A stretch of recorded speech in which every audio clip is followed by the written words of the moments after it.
आपको भी मक्का की फसल से 32 से 30 कुंटल का उत्पादन चाहिए तो ये वीडियो जरूर देखिएगा। जय हिंद किसान भाइयों, मैं आपका अंकित सिंह किसान साथी, जो आपको आज मैं पूरी डिटेल बताऊंगा कि आप मक्का की फसल में शुरुआती वृद्धि के बाद क्या क्या पोषण डाल के कैसा क्या कर सकते हैं जिससे आपको उत्पादन अधिक से अधिक मिलेगा। तो आप देख सकते हैं ये मेरा मक्का का प्लॉट है जो आज 20 से 25 दिन की अवस्था में चल रहा है। और इसमें अभी देखा जाए तो आपको खरपतवार भी बहुत ज़्यादा अधिक मात्रा में दिखता होगा, क्योंकि इसमें अभी हमने खरपतवार नाशी का उपयोग नहीं किया है, क्योंकि जो अभी अभी क्लाइमेट है अभी बहुत सूखा है, मतलब अभी पानी की कहीं से कहीं तक चांसेस नहीं है, जिसके कारण अभी सूखा है और सूखे में हर्बिसाइड छींटने से बहुत बड़े नुकसान होते हैं। किसान भाइयों, ये भी एक अच्छे उत्पादन लेने के लिए बहुत महत्वपूर्ण पॉइंट है जिसका आपको ध्यान रखना चाहिए। तो मैं आपको बता दूं, आप हर्बिसाइड का उपयोग जितनी नमी में करेंगे उतना अच्छा आपको फायदा मिलेगा और उतना ही अच्छा आपका खरपतवार जलेगा अच्छे तरीके से। तो आप पर्याप्त नमी हो, अभी हमारे मक्का में चाहते तो हम 15 दिन की अवस्था पर एक खेत में हमने छीट दिया था, क्योंकि पर्याप्त वहाँ पे नमी थी। आज हमारे खेत में अभी पर्याप्त नमी नहीं है, जिसके कारण हम अभी मक्का में हर्बिसाइड छीटने के लिए हमें नहीं छीटा है। तो आपको मैं आगे कुछ और महत्वपूर्ण पॉइंट बता दूं जिससे आप मक्का में 32 से 35 कुंटल उत्पादन आसानी से पर एकड़ ले सकते हैं। तो किसान भाइयों, सबसे महत्वपूर्ण पल है बुआई। तो किसान भाइयों, जब आपकी फसल मतलब आपके खेत में 4 इंच गहरी वर्षा मतलब नमी चले जाए तब आप आसानी से बुआई कर सकते हैं। बुआई भाइयों, आप वीडियो पर बने रहिएगा, मैं आपको संपूर्ण जानकारी वीडियो के माध्यम से दूंगा ताकि आप आपके खेत से मूंगफली के तो आप आपकी मक्का के खेत से अच्छा उत्पादन निकाल सकते हैं। तो किसान भाइयों, आपको मैंने पहला पहलू बुआई बताई है, किस विधि से बुआई करना है, कैसी बुआई करना है। पर एकड़ आप 7 किलो बीज डाल सकते हैं। और दूसरा पॉइंट में बताऊँ तो आपको जो हर्बिसाइड है, हर्बिसाइड का उपयोग आपको करना है 15 से 20 दिन की अवस्था पर, जब आपके खेत में नमी हो पर्याप्त, उसके बाद आप हर्बिसाइड का उपयोग कर सकते हैं। यदि आप सूखे में हर्बिसाइड, जैसा अभी मेरा खेत सूखा है, इसमें पानी अभी नहीं गिरा है, या जिसमें मैं अभी हर्बिसाइड का उपयोग करता हूँ, तो मुझे दुष्परिणाम ये मिलेंगे कि जो मेरी मक्का की फसल है इसमें पत्तियाँ जो है पीली लगेगी और जो खरपतवार है वो भी अच्छे तरीके से नहीं जलेगा।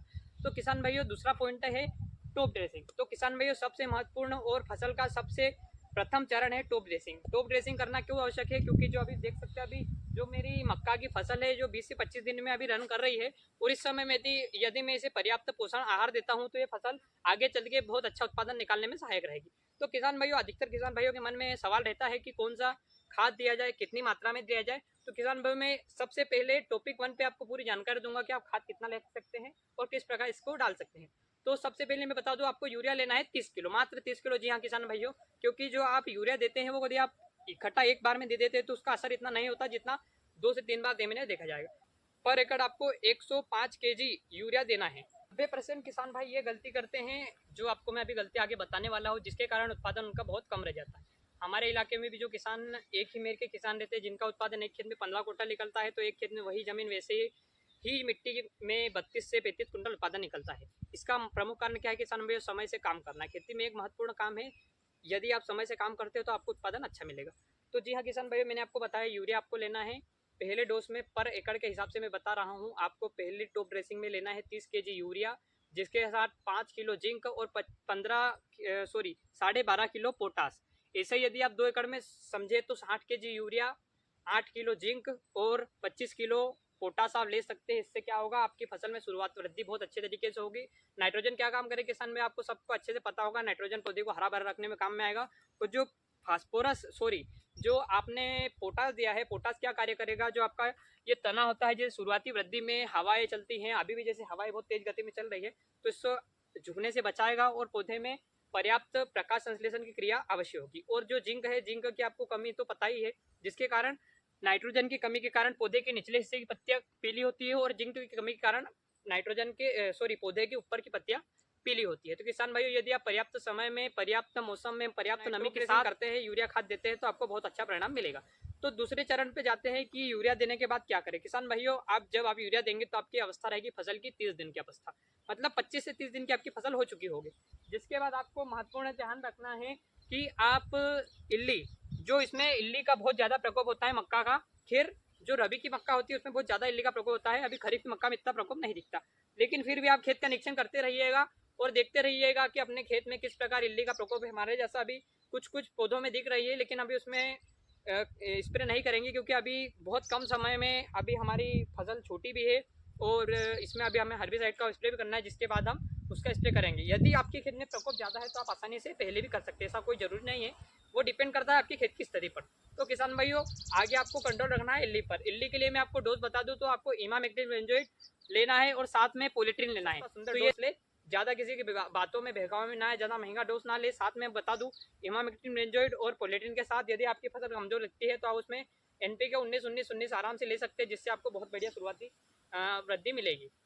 इसके बाद अगले पॉइंट में आते हुए हम देखते हैं कि इल्ली मार का स्प्रे करने के बाद आगे क्या किया जाए। तो किसान भाई, जब आपकी फसल घुटने वाली अवस्था पे हो जाए, यदि आप मेरी इन बातों का ध्यान रखते हैं तो आप आसानी से 35 कुंटल पर एकड़ उत्पादन निकाल सकते हैं। तो जब आपकी फसल घुटने तक आ जाए, घुटने से थोड़ी ऊपर आ जाए, आप देख सकते हैं मेरे हाइट, अभी फसल बहुत छोटी है, तो आप जैसे मेरे खेत में अभी बेड आसानी से आप देख सकते हैं बेड बने हुए, लेकिन किसी किसी खेत में बेड नहीं बने होते, तो उसमें आप मिट्टी चढ़ा दीजिएगा। खैर हमारे खेत में बेड है, उसके बाद भी हम मिट्टी चढ़ाएंगे। उससे क्या होगा, किसान भाई, जब मिट्टी चढ़ती है तो पौधे को अधिक सहारा मिलता है, जिससे जड़ें आसानी से और फैल पाएगी। जैसे अभी मिट्टी आप देख सकते हैं इतनी चढ़ी हुई है, उसके बाद ये जब मिट्टी 1 फीट के आसपास चढ़ जाएगी तो पौधे को बहुत ज़्यादा आगे चल के सहारा मिलेगा। आपने देखा होगा पिछले साल बहुत ज़्यादा हवाएं चली थी, जिसके कारण बहुत सारे किसानों की जो मक्का थी वो पूरी ज़मीन से लग गई थी, लेकिन हमारी मक्का नहीं लगी थी। क्यों? उसका कारण ये था कि हमने बेड पे होने के साथ साथ उसके बाद भी हमने इसमें मिट्टी चढ़ा दी थी। तो किसान भैया, आगे आप ये भी एक बात ध्यान में रखिएगा कि आपको मिट्टी अवश्य चढ़ाना है। उसके बाद दूसरा क्या कार्य किया जाए, जब आपकी फसल 45 से 50 दिन की हो जाए या 65 दिन की 55 दिन की हो जाए, तो आपको यूरिया की दूसरी टॉप ड्रेसिंग करना है। और दूसरी टॉप ड्रेसिंग में आपको कुछ नहीं लेना है, केवल यूरिया लेना है 45 किलोग्राम प्रति एकड़। मतलब 2 बार में आप 2 बोरी 2 एकड़ में आप आराम से छीट सकते हैं, जो कि पहले भी अपना कुल मिला के खाद हो रहा था 2 एकड़ में 93 किलो के आसपास, जो कि पर्याप्त 2 एकड़ में अच्छे से आप छीट सकते हैं। और दूसरी बार में देखा जाए तो आप सिर्फ केवल यूरिया लीजिएगा पर एकड़ 45 किलो यूरिया। इससे क्या होगा कि जो आपने मिट्टी चढ़ाई उसके बाद जो पानी आएगा और आप पर्याप्त नाइट्रोजन देते हैं तो पत्तियां हरी भरी रहेगी, पोषण बराबर रहेगा, फैली रहेगी, प्रकाश संश्लेषण अच्छा होगा, जिससे अंदरूनी जो पौधे में जड़त्व रहता है, घनत्व रहता है, वो बढ़ता रहेगा। उसके बाद अगले टॉपिक पे आते हैं किसान भाई, वापस से पुनः वही आपके पास समस्या आएगी, इल्ली की समस्या। आप पौधे में पर्याप्त देखते रहिएगा कि इल्ली कितनी आ रही है, कब आ रही है, कैसी आ रही है, उसके हिसाब से आप स्प्रे कर सकते हैं। मक्का में ज़्यादा कुछ करने की आवश्यकता नहीं होती, आसानी से आ जाती है, लेकिन जो महत्वपूर्ण बातें उनका ध्यान रखना भी बहुत आवश्यक है, क्योंकि किसानी तो सब किसान भाई करते हैं, लेकिन उत्पादन सबका अलग अलग क्यों रहता है, यही सबसे बड़ा सवाल है। तो मेरा भी आपसे यही सवाल है, आप कमेंट बॉक्स में जरूर बताइएगा आपकी राय। तो आप देख सकते हैं ये जो अपने प्लॉट की मैं बात बताता हूँ, अब ये 25 दिन का हो गया है, इसमें अब हम अगला हर्बिसाइड छीटेंगे। हर्बिसाइड छीटने के बाद दूसरी पहली ड्रॉप ड्रेसिंग करेंगे, जो आपको मैं बताऊंगा अभी जो पौधे की स्थिति क्या है, आगे बढ़ने वाले समय में टॉप ड्रेसिंग करने के बाद क्या स्थिति रहेगी। अभी वेरायटी की बात की जाए किसान भैया, तो ये जो आपको वीडियो में सामने दिख रही है ये डेकार्ड 9126 है, और इसके साइड में हमने 2 वेरायटी 1-2 एकड़ में लगाई है, जिसमें 1 एकड़ में डेकार्ड 9126 और 1 एकड़ में भारतीय 45 की मक्का लगी हुई है।